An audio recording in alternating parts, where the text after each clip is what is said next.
ನಿಮಗೆ ಅವರು ಸೊಲ್ಲಾಪುರದ ಕಿರೀಟ ಮಠದ ಸ್ವಾಮಿಗಳು ಮೊದಲು ಮುದೋಳಕಿದ್ರು ಅಂತಲ್ರಿ? ಹೌದು. ಅವ್ರಿಗೆ ನೀವು ನೋಡಿ ಅವರು ಮೂಲತಃ ಅಲ್ಲಿ ಇಂಗಳಿಗಿ ಎಡಳ್ಳಿ ಅಂತದೆ, ಹೊರಟ್ಟಿಯವ್ರ ಊರದು. ಹೊರಟ್ಟಿಯವ್ರ ಊರಿಗೆ ಊರವ್ರು ಅವರು. ಹೌದ್ರಿ. ಅದ ಸೊಲ್ಲಾಪುರದ ಕಿರೀಟ ಮಠಕ್ಕೆ ಏನಾದ್ರಲ್ಲ ಅವ್ರು ತಾವು ನೋಡಿದ್ರಿ, ಅವ್ರ ಭಾಷಣ ಕೇಳಿದ್ರಿ ಅಂತ ಹೇಳಿದ್ರಲ್ಲ ಆಗಲೇ. ಅವರು ಸೊಲ್ಲಾಪುರದ ಕಿರೀಟ ಮಠ ಸ್ವಾಮಿಗಳದ್ದು ಭಾಷಣ ನೀವು ಕೇಳಿದ್ರಿ? ಕೇಳಿವಲ್ಲ, ಅದ್ಭುತ. ಭಾರಿ ಭಾಳ ನಾಲೆಜ್. ಹೌದು. ಹಾವೇರಿ ಅವರು ಇಲ್ರಿ ನಮ್ಮ ಇಲ್ಲಿ ಹುಕ್ಕೇರಿ ಮಠಕ್ಕೆ ನೀವು ಸ್ವಾಮಿಗಳು ಆಗ್ಬೇಕಂತ ಹೇಳಿದರು. ಇಲ್ಲಪ್ಪ, ನನಗೆ ಈಗಾಗಲೇ ಸೊಲ್ಲಾಪುರ ಕಿರೀಟ ಮಠ, ದೊಡ್ಡ ಮಠ, ಆಮೇಲೆ ಇಂಥವು ಈಗಾಗಲೇ ಭಾಳ ಮಂದಿ ನನಗೆ ಇದನ್ನು ಮಾಡ್ಯಾರ. ಅವ್ರಿಗೆ ಅತಿ ಆಗಿನ ಕಾಲದೊಳಗೆ ವಿವೇಕಾನಂದರಿಗೆ ಹೋಲಿಸ್ತಿದ್ರಂತ ಅವ್ರಿಗೆ. ಹೌದು. ಹೌದ್ರಿ. 40 ವಾರದ ಶರಣರು. ಅಲ್ಲಲ್ಲ, ಅವ್ರಿಗೆ ಸೊಲ್ಲಾಪುರದ ಕಿರೀಟ ಮಠ ಸ್ವಾಮಿಗಳಿಗೆ ವಿವೇಕಾನಂದರು ಇದ್ದಂಗೆ ಅದ್ರ ನೋಡಪ್ಪ ಇವರು. ಅವ್ರ ಭಾಷಣ, ಅವ್ರ ವಿದ್ವತ್ತು, ಅವ್ರದ್ದು ಪರ್ಸನಾಲಿಟಿ, ಫಿಸಿಕಲ್ ಪರ್ಸನಾಲಿಟಿ ಇವೆಲ್ಲ ನೋಡಿ ವಿವೇಕಾನಂದ ಇದ್ದಂಗೆ ಅದಾರ ಇವರು ಅಂತ ತಿಳ್ಕೊಂಡು ಅಷ್ಟು ಹಾವೇರಿ ಅವರು ಹುಕ್ಕೇರಿ ಮಠಕ್ಕೆ ಆಗ್ರಿ ಅಂತ ಗಂಟು ಬಿದ್ದಿದ್ರು. ಅವರು ಯಾರು ಗಂಟು ಬಿದ್ದಿದ್ರಿ? ಹಾವೇರಿ ಅವರು. ಹಾವೇರಿ ಅವರು. ಮತ್ತು ಸೊಲ್ಲಾಪುರಕ್ಕೆ ಯಾರು ಮಾಡಿದ್ರಿ ಅವ್ರಿಗೆ? ಸೊಲ್ಲಾಪುರಕ್ಕೆ ಮತ್ತು ಬೇರೆಯವರು. ಅದ ಇವರು ಕಿರೀಟ ಮಠದವರು. ನಮ್ಮ ಅಲ್ಲಿ ನಮ್ಮ ತಂದೆಯವ್ರ ಬಗ್ಗೆ ಒಂದ್ಸರಿ ಭಾಳ ಅಭಿಮಾನದಿಂದ ಹೇಳ್ಯಾರ. ಅದು ನೀವು ಆರಾಮಾದ್ಮ್ಯಾಗ ನಮ್ಗೆ ಆ ವಿಡಿಯೋ ತೋರಿಸ್ತೀನಿ ನಿಮಗೆ. ಅಯ್ಯನಗೌಡ್ರು, ನಮ್ಮ ತಂದೆಯವ್ರ ಹೆಸರು ಅಯ್ಯನಗೌಡ್ರು. ಅಯ್ಯನಗೌಡ್ರು ಅಲ್ಲಿ ಬರಾಕತ್ತಾರ ಅಂದ್ರೆ ನಾವು ಹೆದರಿ ನಾವು ಬೇರೆ ಕಡೆ ಹೋಗ್ತಿದ್ವಿ. ಅಂದ್ರೆ 108 ಪ್ರಶ್ನೆ ಕೇಳೋರು.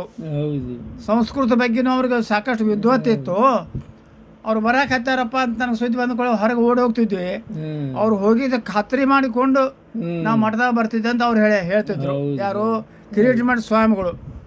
ಅಂದ್ರೆ ಎಷ್ಟರ ಮಟ್ಟಿಗೆ ನಮ್ಮ ತಂದೆಯವರು ಅವರಲ್ಲಿ ಆಚರಣೆ ಇರ್ಬೇಕು ಹೇಳ್ರಲ್ಲ. ಕೆಲವರು ಅಗದಿ ಇದರಿಂದ ಇರ್ತಿದ್ರು ಅವ್ರು ಕೂಡ. ಅವರು ಈ ಶಾಡ್ದ್ರೊಳಗೂ ಅಷ್ಟೇ ಎಕ್ಸ್ಪರ್ಟು. ನಾನು ಸ್ವಲ್ಪ ನೆನಪದ ರೀ. ದಪ್ಪನೂ ಇದ್ರು ಅವರು, ಎತ್ತರ ಇದ್ರಲ್ರಿ ಅವರು, ಹೈಟ್ ಗೀಟ್ ಎಲ್ಲ. ಅದೇ ರೀ. ಭಾಷಣ ತಾವು ಎಲ್ಲಿ ಕೇಳಿದ್ರಿ? ಅವ್ರ ಭಾಷಣ ನೀವು ಎಲ್ಲಿ ಕೇಳಿದ್ರಿ? ಕಿರೀಟ ಮಠದವ್ರದ್ದು. ಕಿರೀಟ ಮಠದವ್ರದ್ದಲ್ಲ, ಹಾವೇರಿಗೆ ಕೇಳಿವಿ. ಹಾವೇರಿಗೆ ನಮ್ಮ ಹೈಸ್ಕೂಲ್ಗೂ ಕರೆಸಿದ್ವಿ. ನಮ್ಮ ಹೈಸ್ಕೂಲ್ಗೂ. ಹೌದ್ರಿ. ಅವರು ಕ್ಲಾಸ್ಮೇಟ್ ಒಬ್ಬರು ಮುರುಘಾ ಮಠದಾಗ ಅವ್ರವ್ರು ಕೂಡಿ ಕಲ್ತಿದ್ರು. ಹೌದ್ರಿ. ಕರ್ಕಣ್ಣವ್ರಂತ BF ಕರ್ಕಣ್ಣವರು ಮೃತ್ಯುಂಜಯ ಸ್ವಾಮಿಗಳು ಕೂಡ ಆ ಮಠದೊಳಗೆ ಹಾವೇರಿ ಕೂಡೇ ಕಲ್ತಿದ್ರು. ಅವ್ರು ನಮ್ಮ ಸೈನ್ಸ್ ಟೀಚರು ಹೈಸ್ಕೂಲಿಗೆ. ಅದೇ ಆಮ್ಯಾಗ ನೀವು ಹೈಸ್ಕೂಲ್ನಾಗ ಇದ್ದಾಗ ಅವ್ರು ಬಂದಿದ್ರಲ್ಲ, ಅವಾಗ ಎಷ್ಟು ವಯಸ್ಸಾಗಿದ್ದು ಅವ್ರಿಗೆ? ಮೃತ್ಯುಂಜಯ ಸ್ವಾಮಿಗಳಿಗೆ ರೀ ಅದ್ಮಾಸ್ ಎಷ್ಟು ವಯಸ್ಸಾಗಿದ್ವು ಅವ್ರಿಗೆ ಅವಾಗ? ಅಗದಿ ಸಣ್ಣ ವಯಸ್ಸು ಅವ್ರದ್ದು. ಹೌದ್ರಿ. ಒಂದು 30 ವರ್ಷ, ಒಂದು 30-35 ಅಷ್ಟೇ. ಅವ್ರು ಎಷ್ಟು ವರ್ಷ ಬದುಕಿದ್ರಿ? ಅವರು ಎಷ್ಟು ವರ್ಷ ಬದುಕಿದ್ರು? ಅವರು ಅಲ್ಲಿ ಕಿರೀಟ ಮಠಕ್ಕೆ ಹೆಚ್ಚಿದ್ರು ಅವರು. ಸೊಲ್ಲಾಪುರದಾಗ. ಸೊಲ್ಲಾಪುರ ಕಿರೀಟ ಮಠಕ್ಕೆ. ಈಗ ಅಲ್ಲಿ ಯಾರು ಅದಾರ ಏನ್ರಿ? ಬೇರೆಯವ್ರು ಯಾರು ಅದಾರ? ಯಾರು ಒಬ್ಬರು ಸ್ವಾಮಿಗಳು ಇರ್ಬೇಕು ಈಗ ಅಲ್ಲಿ. ಹೌದು. ಮತ್ತೆ ಅವ್ರ ಬಗ್ಗೆ ಪುಸ್ತಕಗಳು ಬಂದಿರ್ಬೇಕಲ್ರಿ? ಅವ್ರ ಬಗ್ಗೆ ಯಾರ ಬರ್ದಿರ್ಬೇಕಲ್ಲ ಪುಸ್ತಕ? ಬರ್ದಿರ್ಬೇಕು ಅಲ್ರಿ? ನಿಮ್ಮಲ್ಲಿ ಯಾವಿಲ್ಲ ಅವ್ರದ್ದು ಮಾಹಿತಿ? ನೋಡ್ಬೇಕು ಇದ್ರೆ ನೋಡಿ ಹುಡುಕಿಡ್ರಿ. ಯಾಕಂದ್ರೆ ಮೊನ್ನೆ ನಮ್ಮ ಅಣ್ಣವರು ತಣಿಯಾಗಿದ್ದವರು ಕಿರೀಟ ಮಠದ ಸ್ವಾಮಿಗಳ ಬಗ್ಗೆ ಎಲ್ಲ ಹೇಳಿದರು. ಹೌದ್ರಿ ಸ್ವಾಮಿಗಳೇ, ನೀವು ನಾನು ಎತ್ಕೊಂಡು ಅಡ್ಡಾಡಿರಿ ಅಂತ. ನೀವು ನಮ್ಮ ಹಿರಿಯಣ್ಣವ್ರಿಗೆ ಅವರು ಎತ್ಕೊಂಡು ಅಡ್ಡಾಡಿರಿ ಅಂತ.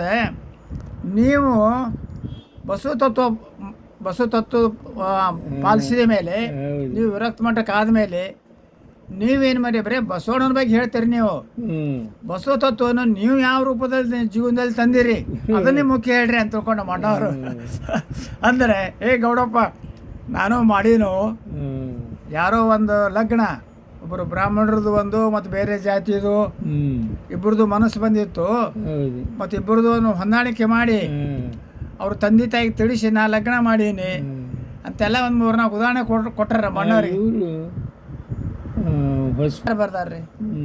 ಇವರು ಅವ್ರ ಹೆಸರು ನೆನಪಿಲ್ಲ ನನಗೆ.